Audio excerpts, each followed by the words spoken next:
Hello students, आपको ये पता है कि कोई भी ऑब्जेक्ट लाइट की स्पीड से ज्यादा स्पीड से नहीं मोशन कर सकता और इसे समझाने के कई तरीके हो सकते हैं और उन्हीं में से एक तरीका है रिलेटिव मास का फॉर्मूला। अगर ये एक मास है एम नॉट और ये काफी हाई वेलोसिटी से मूव कर रहा है, काफी हाई वेलोसिटी वी है, तो इसका मास भी चेंज हो जाएगा और जो चेंज्ड मास आएगा हाई वेलोसिटी पे उसका फॉर्मूला होगा m is equal to M naught upon under root 1 minus we square upon C square. ये रिलेटिव मास का फॉर्मूला है, इसी को आज हम डेरिव करने वाले हैं। इसमें आप ये देखो कि अगर v की वैल्यू c के इक्वल हो जाएगी तो m की वैल्यू इनफाइनाइट हो जाएगी, यानी कि हम किसी ऑब्जेक्ट को लाइट की स्पीड तक भी नहीं ले जा सकते, क्योंकि उसके लिए तब इनफाइनाइट मास को मोशन कराने के लिए इनफाइनाइट फोर्स लगाना पड़ेगा और v की वैल्यू c से ज्यादा तो हो ही नहीं सकती, तब m की वैल्यू इमेजिनरी हो जाएगी। तो इसका मतलब है कि किसी भी ऑब्जेक्ट की स्पीड लाइट की स्पीड से ज्यादा नहीं हो सकती। इस फॉर्मूले को प्रूव करने के लिए हमें दो बातों का ध्यान रखना है। एक तो law of linear conservation of linear momentum. आपको पता है कि लीनियर मोमेंटम सभी इनर्शियल फ्रेम ऑफ रेफरेंसेस में सेम रहेगा, कंजर्व रहेगा। और साथ ही साथ दूसरा कि वेलोसिटी एडिशन थ्योरम का यूज कैसे करना है।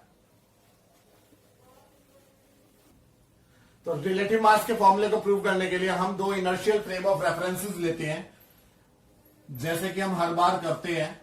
एक ये फ्रेम है एस, जो हम ये मान सकते हैं कि रेस्ट में है, और एक दूसरा इनर्शियल फ्रेम ऑफ रेफरेंस है एस डैश, और एस डैश जो है वो एस की रेस्पेक्ट में यूनिफॉर्म वेलोसिटी वी से मूव कर रहा है पॉजिटिव एक्स डायरेक्शन में। एस डैश फ्रेम में दो इक्वल मास है एम एंड एम, दोनों मास की वैल्यू इक्वल है और ये एस डैश फ्रेम में हम ले रहे हैं। अब जो भी बात कर रहे हैं हम एस डैश फ्रेम की बात कर रहे हैं, तो ये एक दूसरे की तरफ आ रहे हैं same initial velocity you dash से। तो हम ये मान सकते हैं कि एक वेलोसिटी पॉजिटिव है और दूसरी वेलोसिटी माइनस यू डैश है, यानी कि नेगेटिव है। आप ये देखो इनिशियल लीनियर मोमेंटम क्या है इन दोनों मासेस के कॉम्बिनेशन का, M U dash plus M minus you dash, यानी कि 0। तो एस डैश फ्रेम में इनिशियल लीनियर मोमेंटम 0 है, तो कोलिजन के बाद में भी फाइनल लीनियर मोमेंटम क्या होगा, 0 होगा। तो इसकी दो कंडीशन है, या तो कोलिजन के बाद में एक दूसरे से इक्वल वेलोसिटी से दूर चले जाएंगे या फिर एक दूसरे के साथ में चिपक जाएंगे, जैसे कि इनइलास्टिक कोलिजन में होता है। तो मान लिया ये एक दूसरे से चिपक गए हैं और इनका टोटल मास हो गया है m प्लस एम, यानी कि 2m, और फाइनल वेलोसिटी कितनी हो गई है एस डैश फ्रेम में 0। अब अगर यही सब चीजें हम एस फ्रेम से देखें तो इनके मास भी अलग महसूस होंगे, यानी कि ये मास m की जगह m1 महसूस होगा, ये मास m की जगह m2 होगा, ये इनिशियल वेलोसिटी जो है इसकी u डैश की जगह u1 होगी, और ये वेलोसिटी u डैश की जगह u2 होगी, और ये जो फाइनल वेलोसिटी 0 होगी m1 प्लस m2 की, ये हो जाएगी v। तो ये सब चेंज आएंगे। तो अब हम सब कुछ वेलोसिटी एडिशन थ्योरम का यूज करके तब हम यहां लिखने वाले हैं। तो जिन स्टूडेंट्स ने वेलोसिटी एडिशन थ्योरम वाला लेक्चर नहीं देखा है मेरा, पहले उस लेक्चर को देख लें, और अगर पता है तो आप आगे बढ़े। तो वेलोसिटी एडिशन थ्योरम का यूज कर रहे हैं हम एस फ्रेम के लिए, यही सब सीन देखने के लिए। तो for S frame using velocity addition theorem, और वेलोसिटी एडिशन थ्योरम क्या है,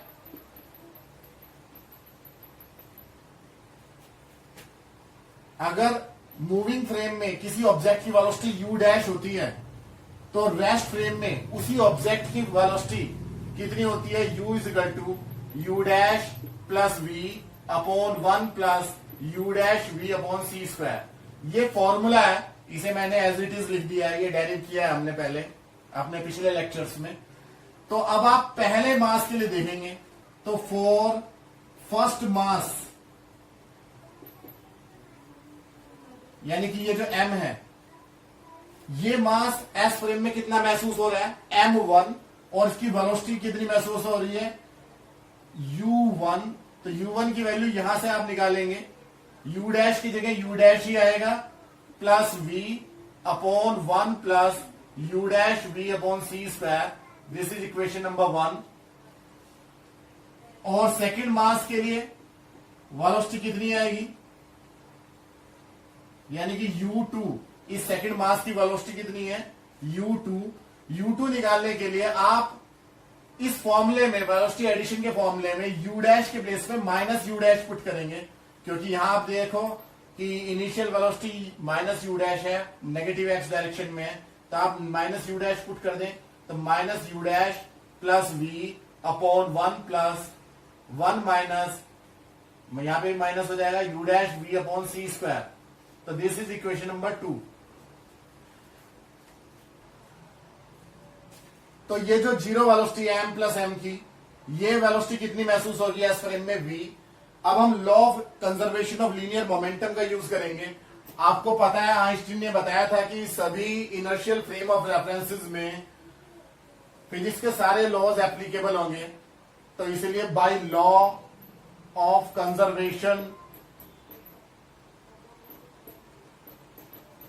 ऑफ लीनियर मोमेंटम, जब लीनियर मोमेंटम का कंजर्वेशन देखेंगे तो initial linear momentum S frame में फाइनल लीनियर मोमेंटम के इक्वल होगा एस फ्रेम में। हम सब कुछ एस फ्रेम के लिए कर रहे हैं अब। तो for S frame initial linear momentum कितना है, ये मास, पहला मास एस फ्रेम में मास चेंज हो गया है, मान लिया वो कितना हो गया है m1, और वेलोसिटी कितनी हो गई है पहले मास की u1 प्लस दूसरा मास कितना हो गया है m2 और उसकी वेलोसिटी कितनी हो गई है u2 should be equal to. अब दोनों आपस में चिपक गए हैं और चिपकने के बाद में मास कितना हो गया है m1 प्लस m2 और फाइनल वेलोसिटी इस मास की कितनी हो गई है v। अब यहां पर हम u1 एंड u2 की वैल्यू रखेंगे इक्वेशन नंबर 1 एंड 2 से और फिर इसे सॉल्व करेंगे। तो m1 u dash plus v upon 1 plus u dash v upon C square into plus m2 minus u dash plus v upon 1 minus u dash v upon C square should be equal to m1 v plus m2 v। m1 वाले terms को एक तरफ ले जाएंगे, m2 वाले terms को दूसरी तरफ ले जाएंगे। तो जब ये वाला m1 इधर आएगा तो इसमें से और इसमें से m1 क्या आ जाएगा कॉमन, कॉमन आने के बाद में यहां से बचेगा u dash plus v upon 1 plus u dash v upon सी स्क्वायर और माइनस जब यहां से m1 कॉमन आ जाएगा तो v बचेगा इज इक्वल टू, ये वाला टर्म जब इधर जाएगा तो यहां पर m2 कॉमन आ जाएगा और m2 कॉमन आने के बाद में यहां से बचेगा v और ये वाला टर्म जब इधर जाएगा तो माइनस का u डैश किस में हो जाएगा प्लस के u डैश में और प्लस का v किस में हो जाएगा माइनस का v upon 1 minus u dash v upon सी स्क्वायर।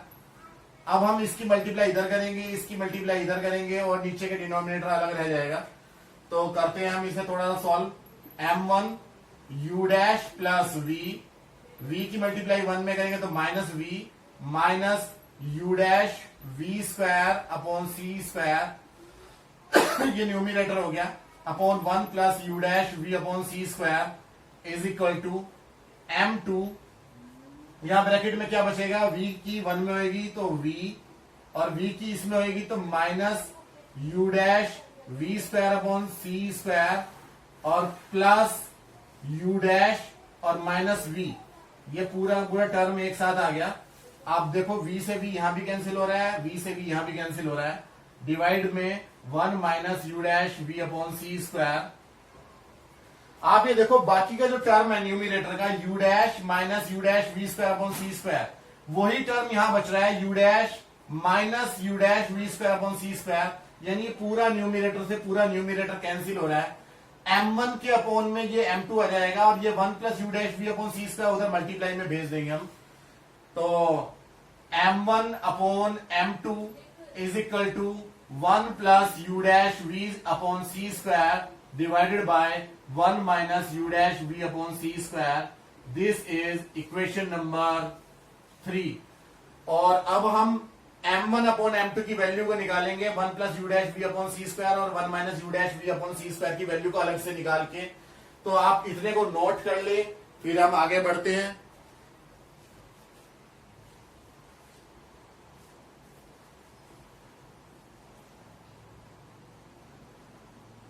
तो इक्वेशन नंबर 3 की वैल्यू निकालने के लिए, ये वैल्यू राइट हैंड साइड की निकालने के लिए हम थोड़ा सा शॉर्टकट यूज करेंगे.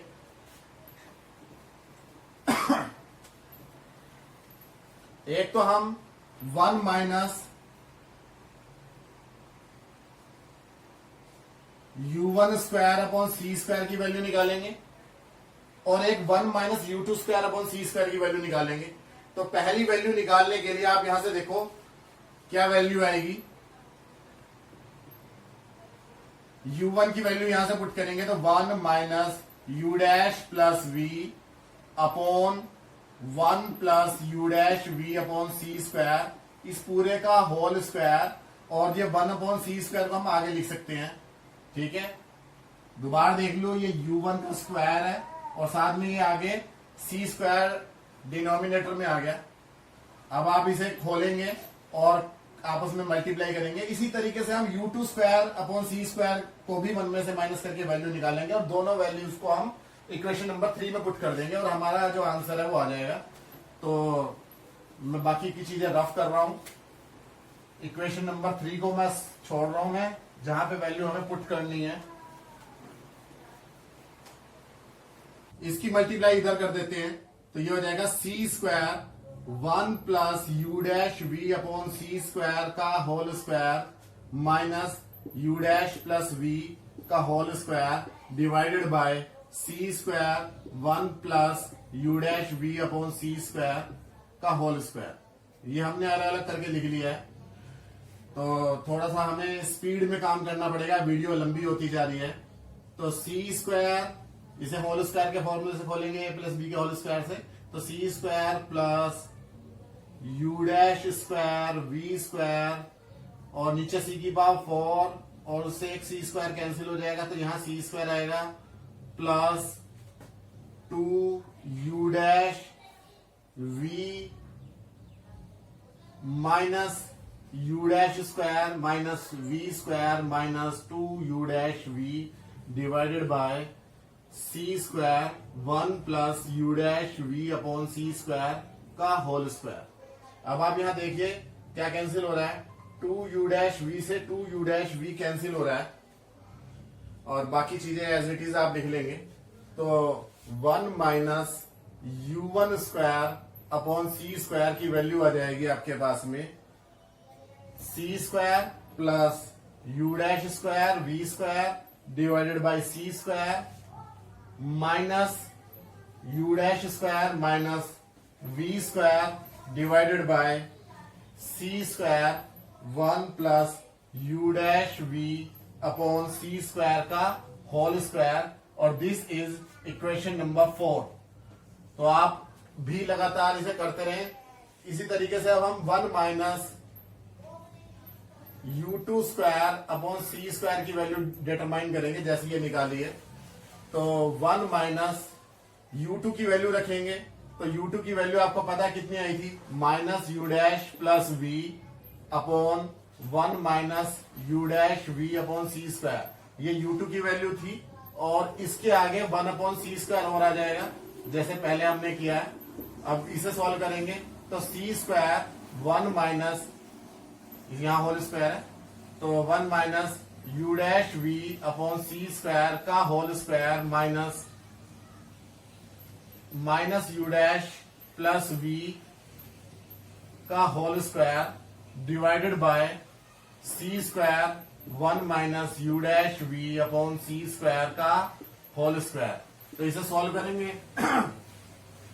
तो ये हो जाएगा सी square plus you dash square we square upon C square और जब हम यहां -2ab करेंगे तो -2 यू डैश वी. इसे खोलेंगे ए माइनस बी के होल स्क्वायर से, तो माइनस में आ जाएगा U dash square minus we square, और माइनस माइनस हो जाएगा plus 2 U dash we upon C square 1 minus you dash we upon C square का होल स्क्वायर। आप यहां पे भी देखिए माइनस 2 यू डैश वी से minus 2 U dash V cancel हो जाएगा, बचा हुआ क्या है, आप इसमें से देखें बिल्कुल वही चीजें बची हुई है जो ऊपर इक्वेशन नंबर 4 में बची हुई है न्यूमिरेटर में। तो आपके पास में आ जाएगा 1 minus you two square upon C square is equal to c square plus you dash square we square upon C square minus you dash square minus we square divided by C square 1 minus you dash we upon C square का whole square. This is equation number 5।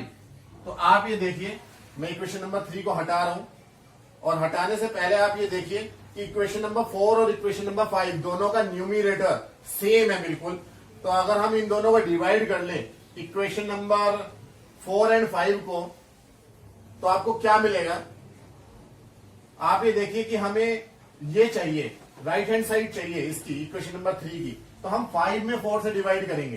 तो जब हम 5 में 4 से divide करेंगे तो यही बिल्कुल राइट हैंड साइड ही मिलेगी आपको। तो आप इस इक्वेशन नंबर 3 को थोड़ा ध्यान रखें, और मैं इसे रफ करने जा रहा हूं, आप इसे नोट कर ले, टाइम बाय टाइम आप स्क्रीनशॉट लेते रहें। तो चलिए हम इसे रफ करते हैं, इधर से नोट कर लिया होगा आपने।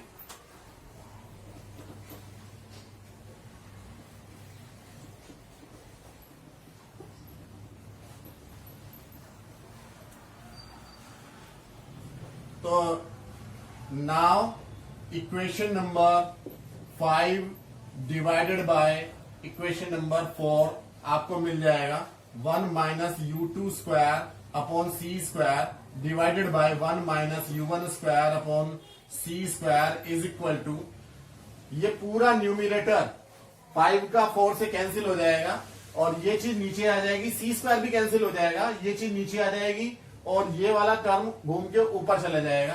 तो ऊपर आएगा 1 plus you dash we upon C square का whole square divided by 1 minus you dash we upon C square का होल स्क्वायर। या एक साथ हम इस पूरे का होल स्क्वायर लिख सकते हैं, इधर से इस स्क्वायर को हटाएंगे तो इधर अंडर रूट में आ जाएगा, तो यानी कि under root 1 minus you two square upon C square divided by under root 1 minus you one square upon C square is equal to आ गया 1 plus you dash we upon C square divided by 1 minus you dash we upon C square. This is equation number 6। आप ये देखिए equation number 6 की right hand side वही है जो कि यहां पर पहले लिखी हुई थी हमने इक्वेशन नंबर 3 की राइट हैंड साइड।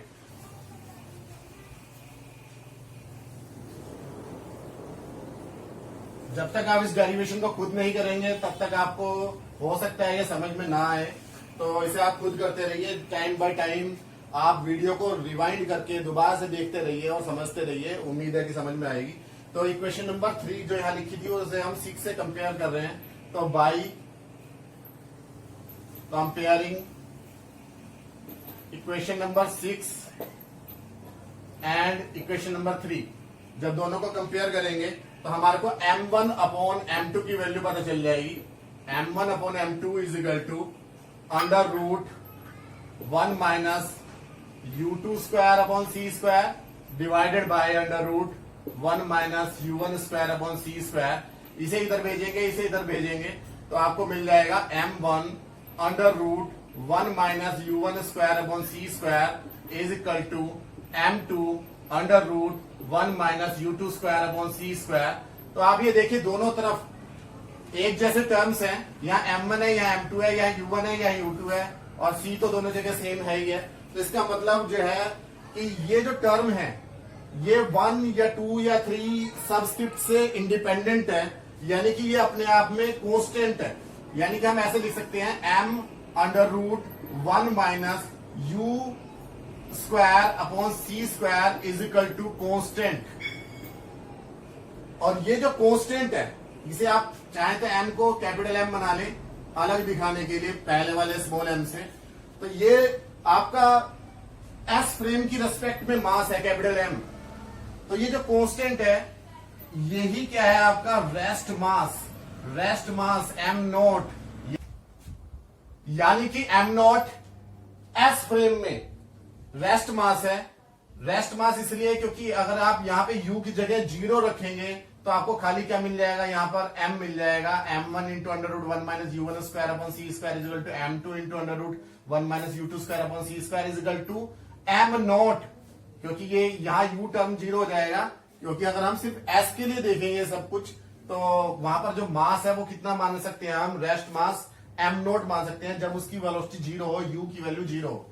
तो यानी कि इस कांस्टेंट को हम खाली m नॉट के इक्वल मान सकते हैं। तो कैपिटल M यानी कि रिलेटिव मास का फॉर्मूला क्या आ गया आपके पास में, m इज इक्वल टू आ गया m naught upon under root 1 minus U square upon सी स्क्वायर।